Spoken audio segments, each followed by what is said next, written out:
हैं वो जब डिफरेंशिएट होते हैं तो they form B plasma cells and B memory sales.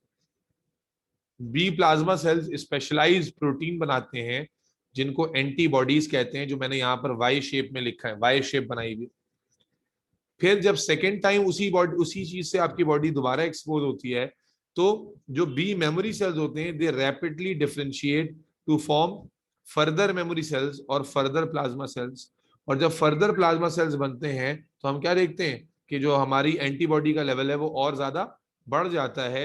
यहां तक कि मैंने बताया था कि आपकी जो सबसे स्लोएस्ट इम्यून रिस्पॉन्स होता है कौन सा वाला होता है? प्राइमरी। सबसे स्लो इम्यून रिस्पॉन्स जो आपकी बॉडी में होता है वो कौन सा वाला होता है? प्राइमरी। क्यों? क्योंकि उस वक्त आपके पास ना सिलेक्शन हुई भी होती है ना ही आपके पास मेमोरी सेल्स बने हुए होते हैं। बट सेकेंडरी, टर्शरी और इसके आगे के जो रिस्पॉन्सेज हैं ये बहुत तेज होते हैं और हर दफा और तेज होते जाते हैं क्योंकि आपके पास ज्यादा से ज्यादा मेमोरी सेल्स मौजूद होते हैं। जो लोग मौजूद थे ये हमने पढ़ा था, यस और no? Yes sir. Yes Ayesha कुछ याद आता है तुम्हें? जी जी। उसके बाद फिर हमने एंटीबॉडी है ना, ये जो वाई शेप छोटे छोटे स्ट्रक्चर बनाए हमने, इसको हमने बड़ा करके इसका स्ट्रक्चर समझा था। और मैंने कहा था कि एग्जाम में ये स्ट्रक्चर ड्रॉ करने के लिए भी आता है और मल्टीपल टाइम ड्रॉ हुआ हुआ होता है, लेबलिंग करने के लिए आता है, तो हमने उसको लेबल किया था। आज जहां से हम शुरू कर रहे हैं वो इस एंटीबॉडी के फंक्शंस हैं। तो आज आप हेडिंग बनाएंगे फंक्शंस ऑफ एंटी, है ना? एंटीबॉडीज का नाम सुना है तुमने?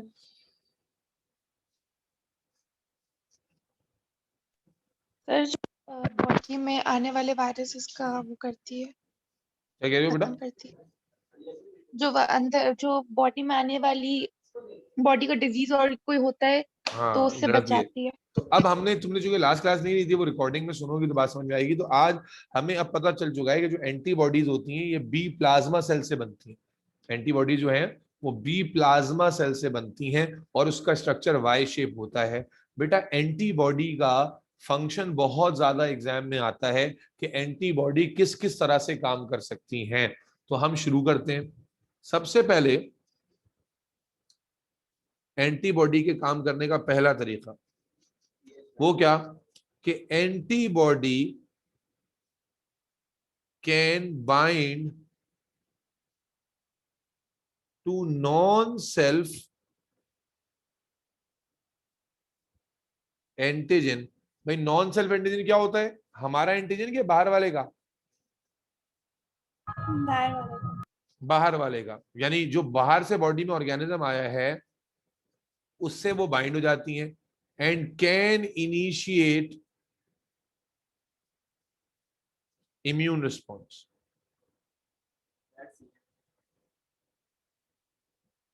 क्या कहा मैंने बेटा? आयशा, नरमीन, रेहा कि antibodies can bind to non self antigen, यानी आपकी बॉडी में, अब जरा लिंक करता हूं मैं पुरानी वाली बात से। मान लो कि तुम्हारी बॉडी में एक बैक्टीरिया आया, तो बैक्टीरिया के ऊपर अपने रिसेप्टर्स होंगे, ऐसा नो? बैक्टीरिया के ऊपर अगर आपकी बॉडी में मान लें कि एक बैक्टीरिया आता है तो बैक्टीरिया के ऊपर अपने रिसेप्टर्स होंगे, अपने एंटीजन होंगे। हाँ ना बोलो भाई। Yes sir. तो ये मान लें कि बैक्टीरिया के ऊपर है ना, ये बैक्टीरिया के एंटीजन है। तो हमारी जो एंटीबॉडी है दिस हैज द एबिलिटी, हमारी जो एंटीबॉडी है this has the ability to bind here, here, here and hair.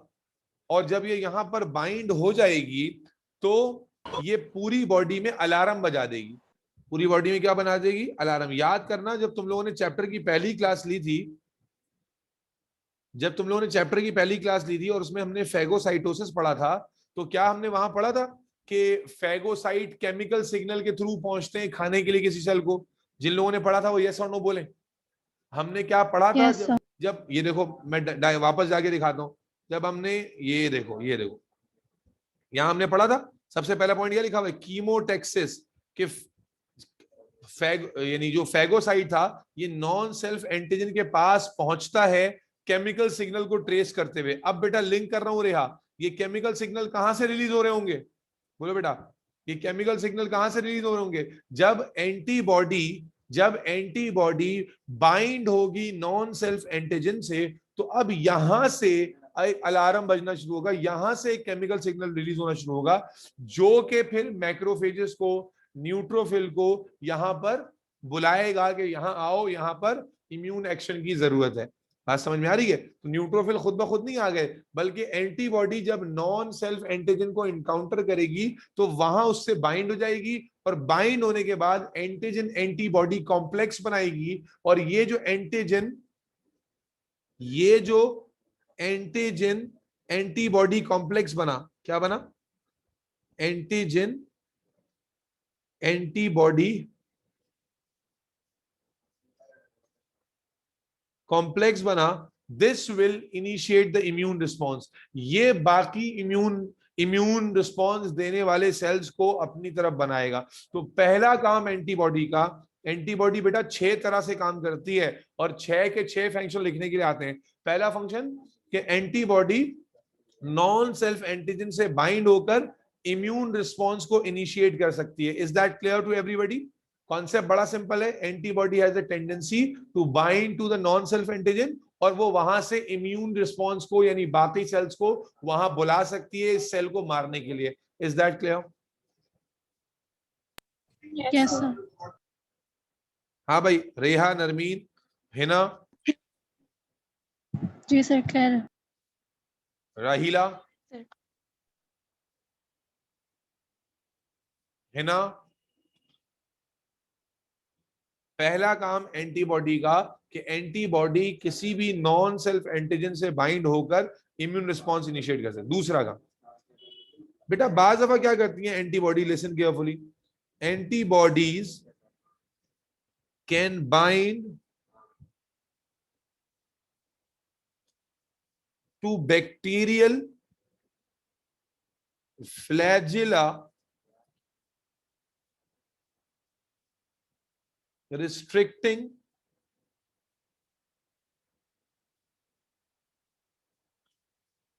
the motility or spread of bacteria in body। अगला पॉइंट क्या कहा बेटा मैंने, कि मान लो कि ये हमारे पास एक बैक्टीरिया है, मान लेते हैं कि हमारे पास जो है वो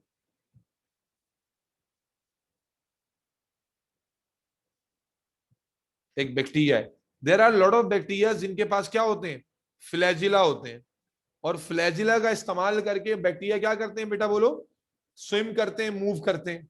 मेरी बात समझ रही हो तो हाँ ना बोलते रहना बेटा। ये बैक्टीरिया है। तो अब एंटीबॉडी और क्या कर सकती है मेरे बच्चों, antibody has the tendency to bind here to these flagellum, और इन फ्लैजिला से बाइंड होकर वो क्या करेगी, फ्लैजिला की जो मूवमेंट है, भाई फ्लैजिला मूव करता है जिसके जरिए स्विमिंग होती है, तो फ्लैजिलरी मूवमेंट को स्लो कर देती है, जिससे बैक्टीरियल इन्फेक्शन का जो स्प्रेड है वो स्लो हो जाता है। Is that clear? समझ में आ रहा है? बहुत आसान आसान से मैं स्पेसिफिकली बता रहा हूं ताकि समझना आसान हो। इज दैट क्लियर बेटा? Yes sir. आयशा, नरमीन, हिना, राहिला? जी सर। अच्छा, अब तीसरा तरीका, antibodies can bind different flagella of bacterial colony together, and this coagulation slows down spread and make it easy for immune cells to destroy bacterial colonies। ये क्या लिखा हमने? इमेजिन कीजिए कि बहुत सारे बैक्टीरियाज हैं, बैक्टीरियल पूरी क्या है, कॉलोनी मौजूद है, और बैक्टीरिया के क्या है, ये फ्लैजिलम है। तो एक तो अभी हमने क्या पढ़ा बेटा कि फ्लैजिला के जरिए बैक्टीरिया चूंकि मूव करता है तो एंटीबॉडी फ्लैजिला से बाइंड हो सकती है। अब मैं क्या कह रहा हूं कि एंटीबॉडी में और क्या एबिलिटी है कि जो एंटीबॉडी होती है मेरे बच्चों, ये एंटीबॉडी बैक्टीरिया के फ्लैजिलम को आपस में गुत्थम गुत्था करा देती है।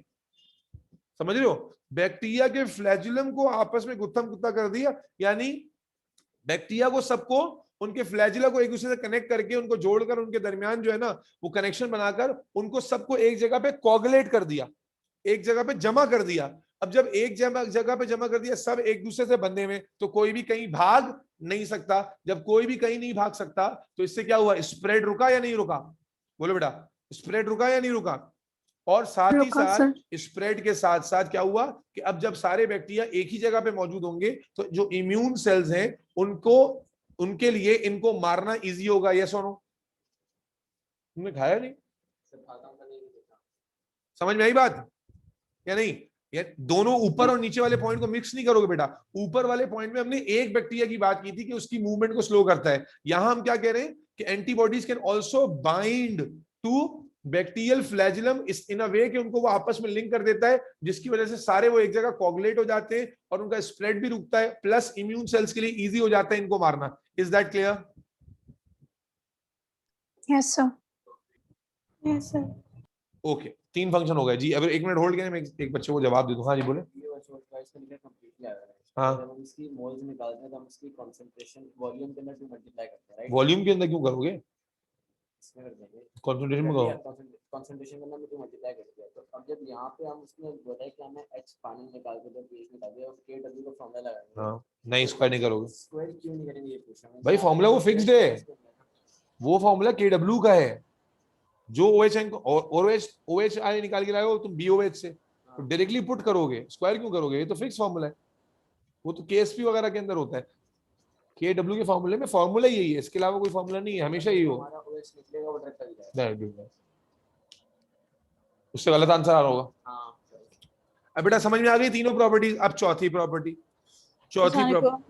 वालेकुम अस्सलाम। एंटीबॉडी का स्ट्रक्चर लास्ट क्लास में पढ़ाया था राहिला। क्या खूबसूरती से काम कर रहा हूं मैं आपकी क्लास में, आप चेक कर रहे हैं? मतलब गोला गंडा बना दिया मैंने अपनी स्क्रीन को। जी सर। ये इतनी सफाई से मैं काम किसी और क्लास में नहीं करता हूं, मैं सही बता रहा हूं आपको। सारे अच्छे लोग एक जगह कर लिए ना मैंने, इससे तसल्ली से काम करने का मौका मिलता है। मेरी क्लास लास्ट वाली रह गई ना। लास्ट वाली रह गई क्यों? मैंने कब ली थी? याद दिला दी, मैं रिकॉर्डिंग भेजता आपको। खैर, अभी आप समझ लें हम एंटीबॉडी पढ़ रहे हैं। एंटीबॉडी क्या होती है वो हम बात कर चुके हैं, कैसे बनती है वो भी कर चुके हैं। एंटीबॉडी के फंक्शंस डिस्कस करें तो मैं बता रहा था 6 फंक्शंस है और 6 के 6 पूछे जाते हैं। बच्चे 6 फंक्शन लिखने में नाकाम हो जाते हैं, उनको 6 में से 3-4 तो याद रह जाते हैं, लेकिन 6 का काउंट पूरा नहीं कर पाते, मार्क्स लूज कर जाते हैं। तो इसलिए मैं हर फंक्शन को डायग्राम के साथ बता रहा हूँ, नोट्स में मौजूद है। तो पहला फंक्शन, दूसरा फंक्शन, ये तीसरा फंक्शन। अब चौथा फंक्शन आ जाए। अब कुछ एंटीबॉडीज ऐसी होती हैं, चौथा फंक्शन सुने, चौथा तरीका जिससे एंटीबॉडी काम करती है। कुछ एंटीबॉडीज ऐसी होती हैं, क्या है वो? Antibodies can bind to cell wall and cell membrane of non self antigen and punch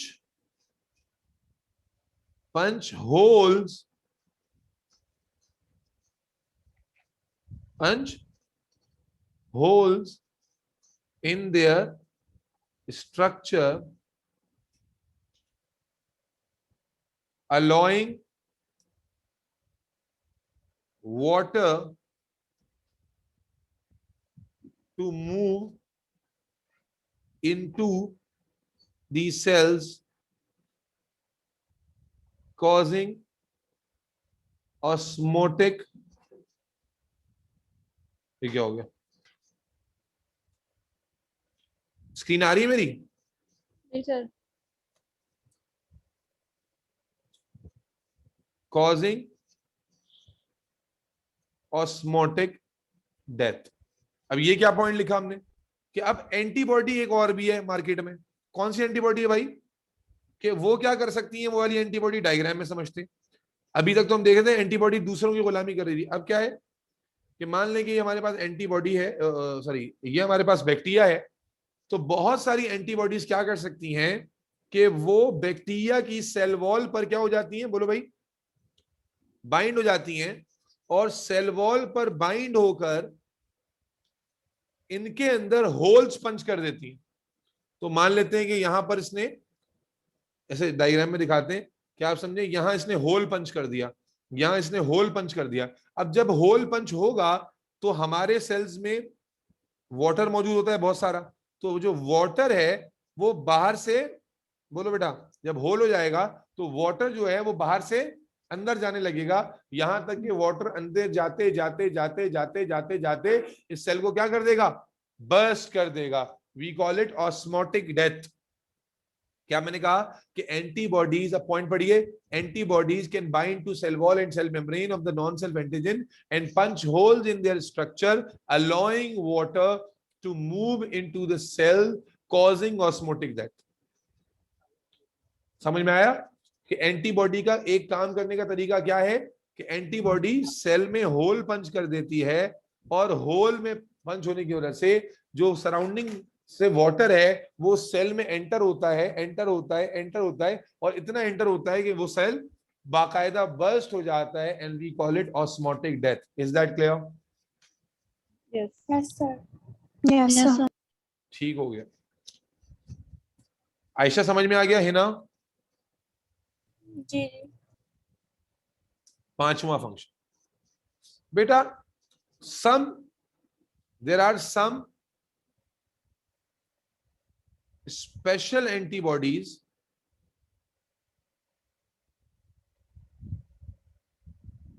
which combine to toxin chemicals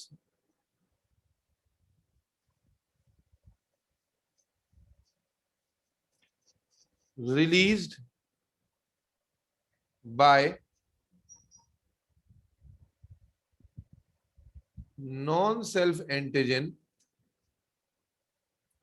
and detoxify them।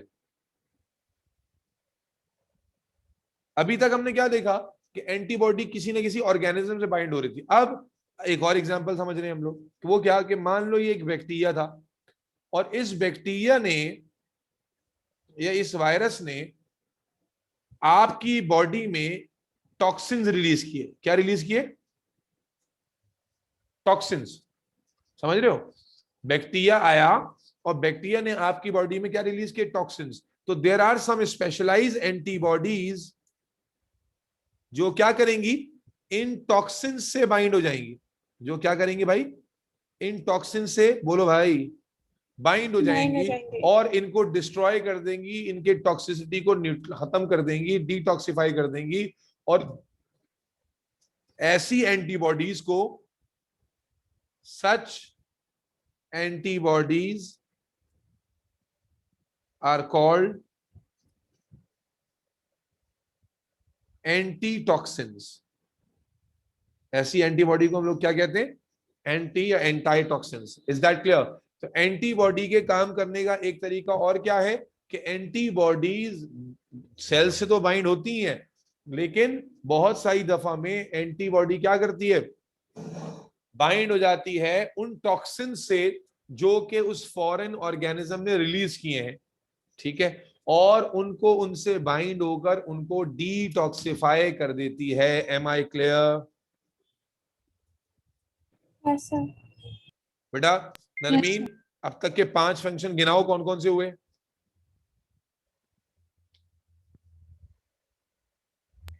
फिर सबसे फर्स्ट वाले में the antibodies bind to the non-self antigens and form an antigen antibody complex to initiate an immune response. Very good. Second वाले में antibodies bind to bacterial flagella restricting their motility and spread of bacteria in the body. And the सही third है। one, antibodies bind to the flagella of different a bacterial colony and coagulate कर देता है उसको, which slows down the spread of bacteria and makes it easy for immune cells to destroy the bacterial ji colonies. रेहा, इसके बाद बताइए और क्या है? Some antibodies attach to cell walls and puncture holes in them that causes water to move into the cells, causing osmotic death. Very good. And the second one, some antibodies can combine to special toxic chemicals that are released by non-self antigens and destroy them. These are called antitoxins. Very good हो गया, very good हो गया। तो ये 6, अब 5 हो गए। छठा और आखिरी फंक्शन क्या है? Antibodies can bind with toxins and can prevent them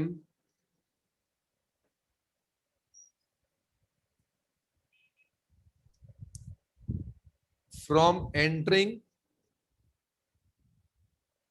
our cells. देखो ये दोनों अलग हैं, 6 फंक्शन पूरे करने। ऊपर मैंने क्या कहा था कि देयर आर एंटीबॉडीज जो टॉक्सिन से कंबाइन होती हैं और उनको डिटॉक्सिफाई कर देती हैं, और ऐसी एंटीबॉडीज को आप एंटीटॉक्सिन्स कह रहे हैं।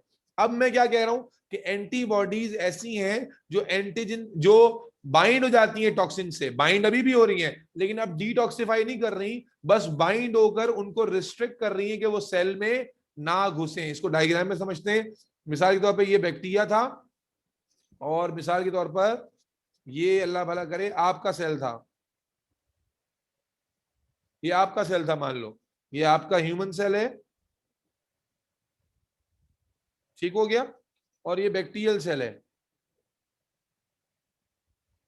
इसने रिलीज किए क्या? टॉक्सिन्स। ये टॉक्सिन आपकी तरफ आ रहे थे, सही है जी, आपके सेल में एंटर होने का प्लान बनाया हुआ था। दरमियान में कौन आ गया भाई? एंटीबॉडी। और एंटीबॉडी इनके साथ क्या हो जाती है? बाइंड हो जाती है। भले से इनको डिटॉक्सिफाई ना करे लेकिन इनसे बाइंड होकर इनको सेल में एंटर होने से रोक लेती है। ये 6 तरीके हैं जिस तरह से एंटीबॉडीज आपके बॉडी में काम कर रही हैं। रिपीट करा दिया आपने, फिर दोबारा समझ लेते हैं क्या क्या तरीके हैं बेटा। सबसे पहले ये किसी भी नॉन सेल्फ एंटीजन से रिसेप्ट यानी कि ऑर्गेनिज्म से बाइंड होकर अलार्म बजा सकती हैं, बॉडी की इम्यून फोर्सेस को बुला सकती हैं, ठीक है। दूसरा कि ये बैक्टीरिया के फ्लैजिलम पे बाइंड होकर उसकी मूवमेंट को स्लो कर सकती हैं, स्प्रेड को रोक सकती हैं। तीसरा कि बैक्टीरियल कॉलोनीज जो हैं उनके फ्लैजिलम को आपस में स्टिक कराकर उनके स्प्रेड को रोक सकती हैं, कोगुलेट करा सकती हैं, जिससे फिर वो जो बाकी हमारे जो इम्यून सेल्स हैं उनके लिए आसान हो जाएगा इनको मारना। चौथा कि भाई ये सेल वॉल सेल मेम्ब्रेन पर बाइंड होकर होल्स पंच कर सकती हैं, जिससे फिर वाटर अंदर जाएगा और ऑस्मोटिक डेथ करा देगा। फिर पांचवा कि antibodies can detoxify the antigen detoxify the toxins release by a lot of non-self organisms, non-self antigenic organisms, and these antibodies are called antitoxins. And some of the antibodies can also combine with toxins and prevent their entry or prevent them to enter into the cell. तो ये 6 functions हैं जो antibodies करती हैं। क्या सारे बच्चों को समझ में आ गया या नहीं? आ गया सर। जी सर, आ गया। तो देहा, नरमीन, आयशा, हिना एंड राहीला। जी सर, आ गया सर। ठीक हो गया बेटा। बी सेल की एक्टिविटी खत्म हो गई। आप याद कीजिए हमने बी सेल की एक्टिविटी पढ़ रहे थे जो यहां से शुरू हुई थी। याद कीजिए हमने पहली क्लास में जो इससे पहले वाली क्लास में बात की थी कि lymphocytes are responsible for specific immune response. Lymphocyte में हमने कहा था बी और टी हैं। बी जो है वो बोन मैरो में बनते हैं, वहीं पर मेच्योर होते हैं, और टी जो है वो बोन मैरो में बनते हैं लेकिन मैच्योर थाइमस में जाकर होते हैं। फिर हमने बी लिम्फोसाइट की एक्टिविटी का डिस्कशन शुरू कर दिया था।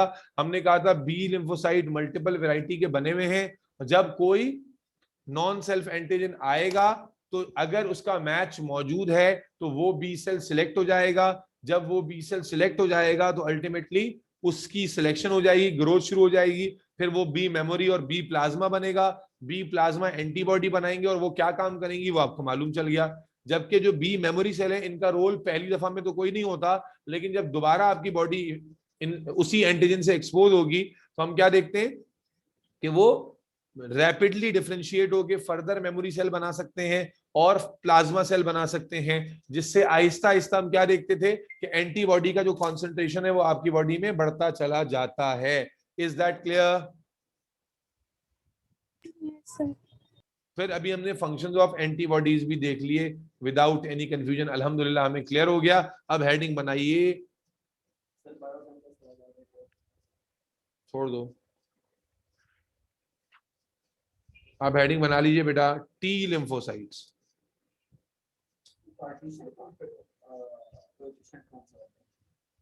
केपीसी जो तुमने मिस किया लेक्चर,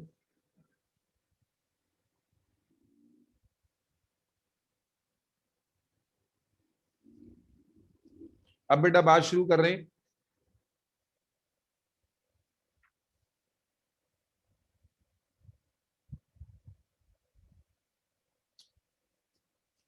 अच्छा 5-6 मिनट का ब्रेक ले रहे हैं, ब्रेक के बाद दोबारा रिज्यूम करेंगे, ग्रुप पे मैसेज करूंगा तो दोबारा क्लास ज्वाइन कीजिएगा।